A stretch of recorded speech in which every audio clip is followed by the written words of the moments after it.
नमस्कार, मैं आचार्यविद रितेश शर्मा। आज हम बात करेंगे कोरोना की, जिसने पूरे विश्व में तहलका मचा रखा है। हर आदमी जानना चाहता है कि कब खत्म होगा कोरोना। क्यों जानना चाहते हैं? क्योंकि इस कोरोना ने जान दुखी कर रखी है सबकी। सब चिंतित हैं कि कब हमारे पुराने वाले दिन वापस लौटेंगे। ये 2020 को तो सब अनइंस्टॉल कर देना चाहते हैं, क्योंकि सबको लगता है कि बहुत गंदा साल है। तो इसीलिए अब मैं आपको ये बताने जा रहा हूं कब अच्छा साल आएगा आपके लिए। कोरोना कब आपकी जान छोड़ देगा, कब आप कूल हो जाएंगे, फिर से वैसे ही घूमेंगे फिरेंगे, ऐश करेंगे। तो शुरुआत करता हूं मैं कोरोना से। तो कोरोना की कुंडली बनाई मैंने विश्व के कोरोना की कुंडली नहीं बनाई, सिर्फ भारत के कोरोना की कुंडली बनाई कि भारत में कोरोना कब खत्म होगा। तो मैंने जो कुंडली बनाई उसमें 30 जनवरी 2020 को भारत में कोरोना का पहला केस आया था। उषा राम मनोहर केरल की रहने वाली, वुहान में पढ़ती थी। वो जब वहां से आई, भारत लौटी, तो उनको हल्की हल्की खराश आई, खांसी आई और बुखार फील हुआ। तो जब टेस्ट करवाया तो पता चला कि उनको कोरोना है। तो ये दिन था 30 जनवरी 2020। तो मैंने 30 जनवरी 2020 की कुंडली बनाई, जिस दिन भारत में कोरोना का पहला मरीज मिला था। तो उस कुंडली के माध्यम से लग्न बना तुला लग्न की कुंडली में हिंदुस्तान में लोग कोरोना का भी मजा ले रहे हैं, चिंतित ही नहीं है कोरोना है कि नहीं है।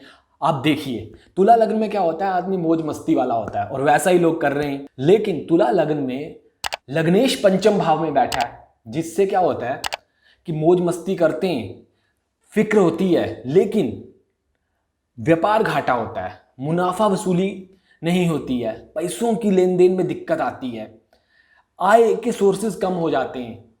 जब मौज मस्ती होती है तो ये तो सारी चीजें होती ही हैं, मौज मस्ती में पैसा तो घटता ही है। और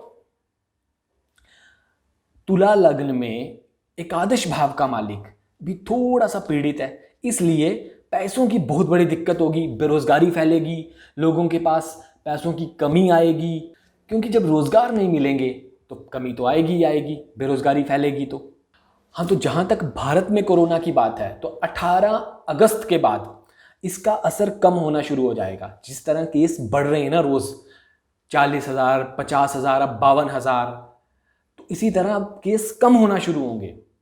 लेकिन खत्म नहीं होगा, खत्म होगा 5/10/2021 को, तब जाकर इसके खत्म होने के पूरे पूरे योग बनते हैं। आप कहेंगे 5/10/2021 तो बहुत दूर है, उससे पहले सहारा कब? अगर 1 साल और हमें भुगतना पड़ेगा? जी नहीं, 16 मार्च में इसकी वैक्सीन आने के भी पूरे पूरे योग हैं, क्योंकि 16 मार्च से गुरु की दशा चलेगी, जिसमें इसका इलाज निकल आएगा और खत्म होते होते लोगों में शायद अक्टूबर लग ही जाएगा, क्योंकि अक्टूबर में शनि की दशा चलेगी। तो इसीलिए कोरोना से आपको शांति कब मिलेगी? ग्रह, नक्षत्र और कुंडली क्या बताती है कि 18 अगस्त के बाद केस थोड़ा सा कम होना शुरू होंगे। 16 मार्च के बाद वैक्सीन आने की पूरी पूरी संभावनाएं हैं और 10 अक्टूबर को कोरोना की विदाई हो सकती है। तो ये रही कोरोना की कुंडली। मैंने आपको बताया कि कोरोना हिंदुस्तान में तो है, लेकिन तुला लग्न में है, इसीलिए लोग मौज मस्ती कर रहे हैं, उतना सीरियसली ले नहीं रहे हैं। जिस तरह पूरे विश्व भर में नुकसान हुआ है, मृत्यु हुई है, उस तरह भारत में नहीं हुई। लेकिन मैं आप सबसे हाथ जोड़कर प्रार्थना करूंगा कि आप कोरोना को सीरियसली लें, क्योंकि आप अगर कोरोना को सीरियसली नहीं लेंगे तो ये आपके परिवार में हानि कर सकता है। आगे आने वाली दशा शनि की है। शनि परिवार में बुजुर्गों को नुकसानदायक होता है, बुजुर्गों की डेथ हो सकती है। तो आप अपने बुजुर्गों की चिंता कीजिए, इस कोरोना को थोड़ा सीरियसली लीजिए, खत्म हो जाएगा ये, लेकिन तब तक सावधान रहिए, सुरक्षित रहिए। जय हिंद, जय भारत।